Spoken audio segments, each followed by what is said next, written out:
एक बार की बात है, एक शहर में 4 दोस्त रहते हैं, सोहन, रोहन, रमेश और सुरेश। वो चारों अपनी रोजमर्रा की जिंदगी और नौकरी से थक गए होते हैं। वो सोचते हैं क्यों न कहीं चलकर छुट्टियां मनाई जाए। हाँ, सही कहते हो भाई, मैं भी अपने मालिक की चिक चिक सुनकर थक चुका हूँ। चलो कहीं छुट्टियां मना कर आते हैं।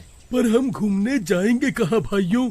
पास ही एक छोटा सा गांव है, उसमें जो झील है वो बहुत प्रसिद्ध है। चलो वहाँ चलकर नाव चलाएंगे।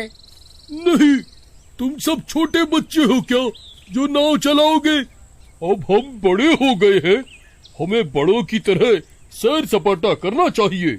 मतलब भाई, हम सब पिशाचगढ़ के जंगल में कैंपिंग करने चलेंगे और रात में पिशाचगढ़ के भूतिया किले में घूमने चलेंगे।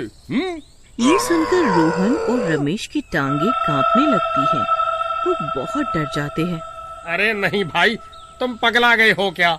सब जानते हैं वह भूतिया किला है। क्या तुमने वह कहानी नहीं सुनी? आज तक जो भी उस किले में रात को गया है लौट कर नहीं आया। तुम सब डरपोक हो। ये सब बातें बस लोगों को डराने के लिए फैलाई जाती हैं। इसलिए हम वहाँ जाएंगे और सबको झूठा साबित करेंगे। तुम में से जो भी असली मर्द होगा वही कल चलेगा। ये सब सुनकर सबकी आन बान पर बात आ जाती है। सोहन, रोहन और रमेश डरते डरते तैयार हो जाते हैं।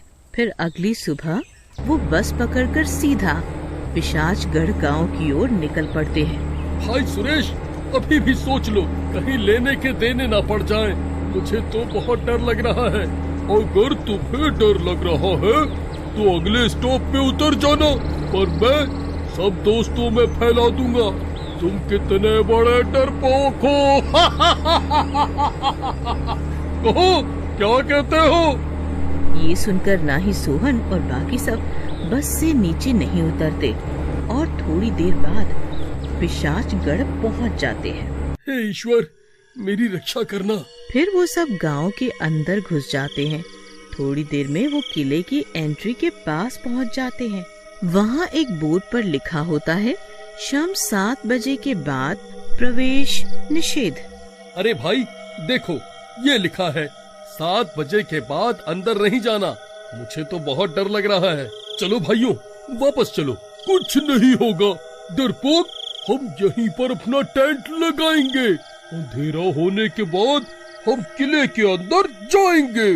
देखो, मैं कैमरा भी लाया हूँ। हम इसमें अपनी फोटो लेंगे और शहर चलकर सबको दिखाएंगे।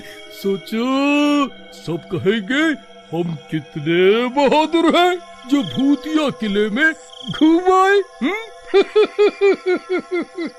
उनकी ये सब बातें पेड़ पर बैठी एक चुड़ैल सुन रही होती है। आज तो मजा ही आ जाएगा। ये चारों मूर्ख यहाँ बहादुरी दिखाने आए। अभी जाकर किले के अंदर की चुड़ैलों को इनके बारे में बताती हूँ, वो सब भी खुश हो जाएंगे। वो चुड़ैल सभी चुड़ैलों को खबर कर देती है। चुड़ैलों की रानी तक ये बात पहुँच जाती है। वो सब चुड़ैलों से कहती है, खबरदार, अगर किसी ने उन्हें खाने की कोशिश की, मैं भी देखती हूँ किसकी इतनी हिम्मत जो हमारे किले में आ गए। उनका शिकार तो मैं ही करूंगी। फिर थोड़ी देर में शाम हो जाती है और उस किले से डरावनी आवाजें आने लगती है। भाइयों, क्या ये डरावनी आवाजें सबको आ रही हैं या मेरे ही कान बज रहे हैं? हाँ भाई, मुझे भी आ रही है ये आवाजें। चलो भाग चलते हैं, आज हम जिंदा नहीं बचने वाले। और कुछ नहीं होगा, ये आवाजें जानवरों की है जो इस किले में रात में घुस आते हैं।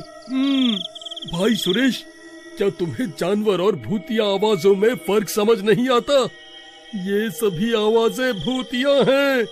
आज तो हम पक्का मरेंगे। चलो यहाँ से चलते हैं। हो भाग जाओ।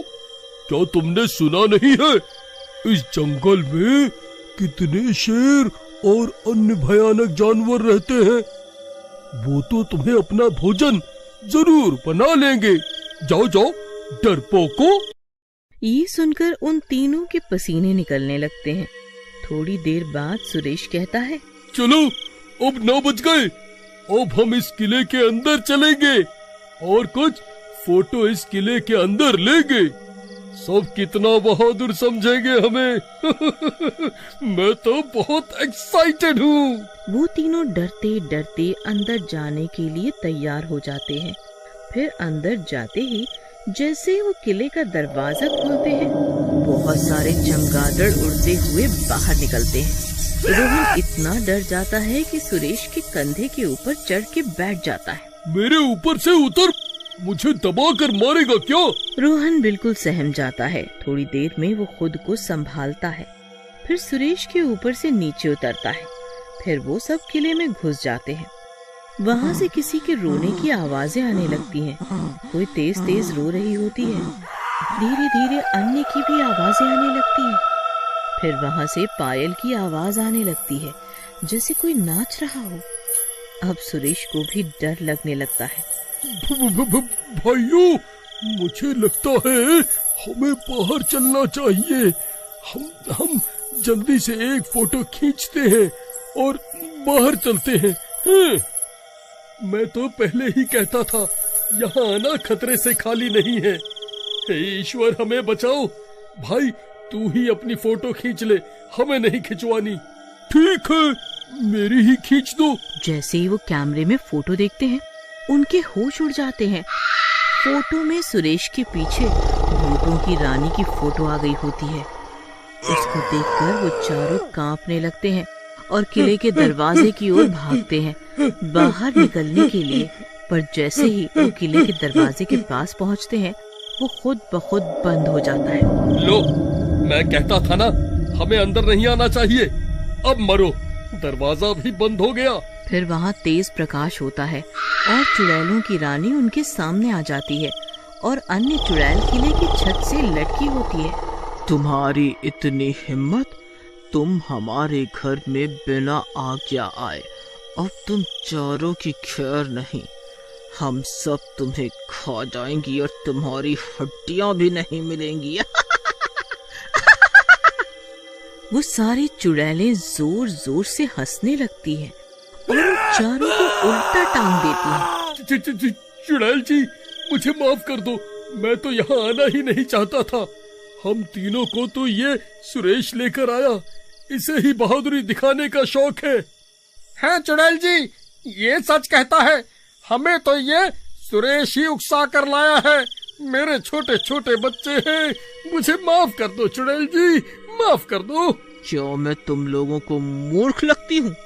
हम सभी चुड़ैलें शांति से इस किले में रहती हैं, लेकिन तुम इंसानों को ही हमें तंग करने का शौक है।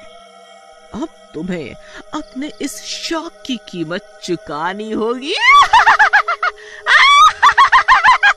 फिर वो चुड़ैल जो पेड़ पर बैठी थी, रानी चुड़ैल को बताती है कि ये तीनों सच कह रहे हैं। इन तीनों को ये सुरेश ही लाया है। अच्छा, तो ये ही है असली गुनाहगार।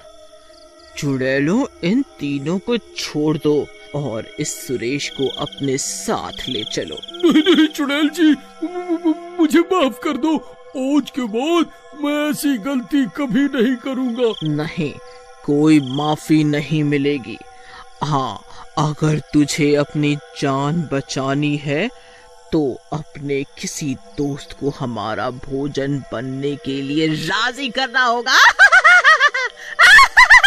सुरेश सबसे विनती करता है, पर कोई नहीं मानता। भाई सुरेश, हम तो तुझे पहले ही मना कर रहे थे। अब तेरे किए की सजा तुझे ही भुगतनी होगी। फिर थोड़ी देर में किले का दरवाजा खुलता है और वो तीनों भाग जाते हैं। अरे भागो रे भागो, अपनी जान बचाकर भागो। सारी चुड़ैलें सुरेश को उड़ा ले जाती हैं